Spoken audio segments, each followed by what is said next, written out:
Started telling, found a pork roast in the freezer.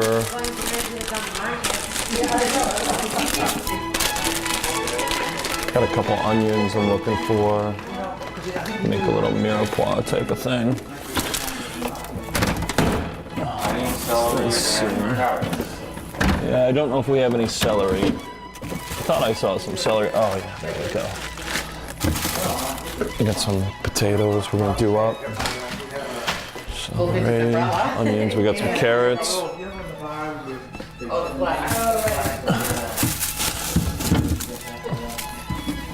And we're just gonna find some olive oil, a little bit of salt and pepper, and a few other things, and then we'll be ready to go.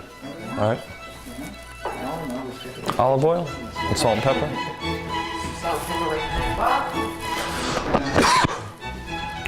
Donuts. We're gonna use donuts. We're gonna get donuts. Yeah, I know. I'm looking to see what else they have. We can make a little crust.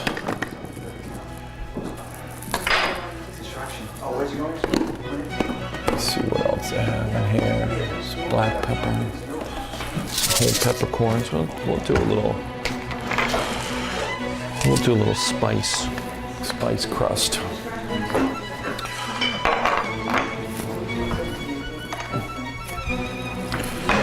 Okay, we got some olive oil. Do you have any more? Is that it? All right, no problem. Find a little salad oil. Will be fine. If you got any type of oil. Italian dressing. Did that work? I'll figure it out. I got butter. Butter is always a great fallback. And I found this great Vidalia sweet onion relish we're going to use for a sauce too. All right.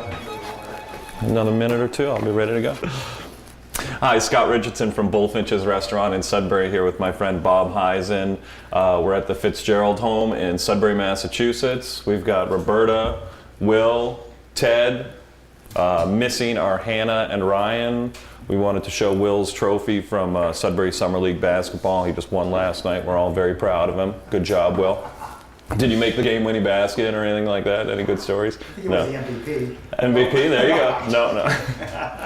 No. And I came in today, found some stuff in the fridge and the pantry. We're going to whip up a little meal that you can do, and hopefully it'll take us about an hour and 15 minutes from start to finish, probably maybe half an hour of prep time. The first thing I'm going to get started, obviously, is the pork roast that I found. I'm probably going to cut this into 3 sections just to make it, make it go a little bit quicker. It won't really affect the cooking time. It will affect cooking time, but not so much if we cut them nice and thick. It shouldn't affect the tenderness of it. We're going to make a little herb crust. We're going to crust our pork loin in that. I've got found a little bit of garlic powder, some peppercorns, which I'm going to crush. I'll show you how to crush peppercorns. Some thyme. As I've said before, 6 months, or they say, you know, whoever they are, that you should empty out your dried spices once every 6 months. Replace them with fresh. Yeah, well, you don't want me to check the date on this thing, do you?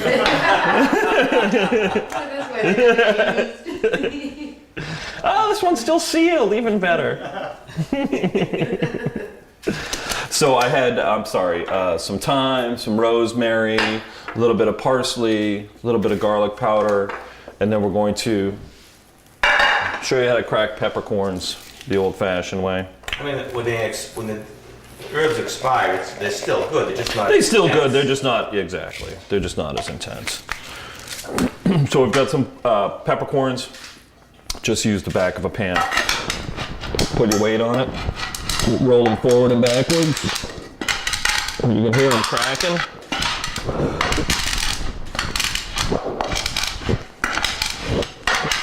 You can keep them as coarse or as fine as you want to. We're just gonna go with a kind of a coarse crush.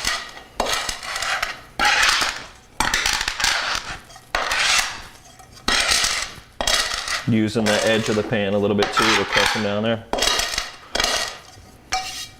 There we go.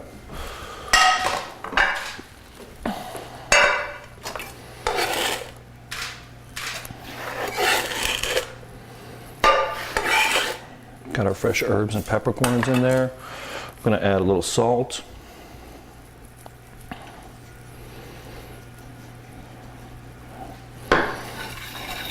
Mix that up. I've done this with tenderloin too. It's great. Roll it in the spices, and then gonna sear it off and then finish the roasting process in the oven. And obviously, I want to get this started the quickest because this is going to take the longest to cook. So we're just going to take these, roll them in the crust. Thank you, Bob. You don't want that that dirty plate in the shot? No, you're not into that? I can see better what you're doing. Thank you. It's good as Now, could you use fresh herbs too? Oh yeah, definitely. Yeah. Although dry herbs, especially when you're sauteing, they tend to stick to the protein a little bit better. Sometimes when I make potatoes and I use fresh herbs, you can't taste the herbs because they just burn all off. You know, Exactly. Is it true the lower the temperature, the longer your cooking time, the more tender? Not necessarily. Not necessarily. Sometimes it's good to sear What was the things at high question? heat. If is it necessarily the slower and lower you cook it, the more flavor? It not necessarily. It depends on what type of meat you're cooking. Generally, fatty and tough pieces of meat require lower, slower, wetter cooking methods, like short ribs, like London, pot roast, London broil, that type of thing. But if you've ever had good short ribs or a great pot roast, there's nothing wrong with those cuts of meat. It just requires a different cooking method to make it taste really, really good, you know? Okay, good. I cook pork probably 350, 400, and you want to go for an internal temperature of 160. So this should probably take, some of these are a little, two big ones are still a little frozen in the middle, so they're going to take a little bit longer, but And when you take them out of the oven, they still cook a little bit too. they continue cooking. And as I've mentioned in the past too, you should always let your roast or whatever's coming out of the oven sit for 5-10 minutes, let it rest.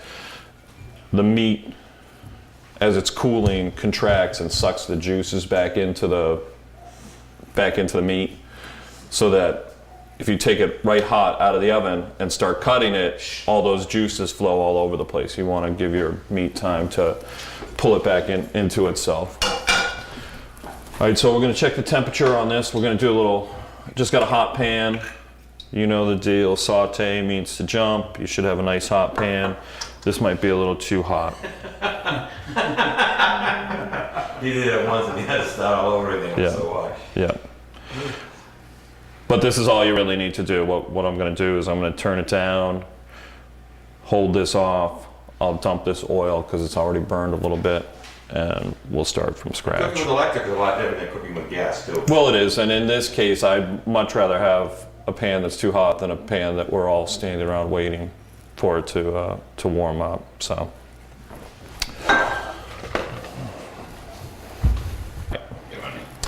So we're going for we've got the right temperature now. We're going to do a little olive oil, little butter combination. Olive oil for the higher burn temperature. Butter for flavor. Got that nice and hot. Try putting the fan up one more notch. No, not that fan. This one.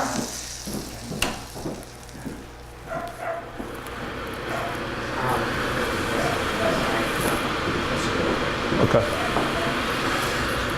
You ready? Yeah. I'm going. Okay. So we're gonna go with these roasts right in here.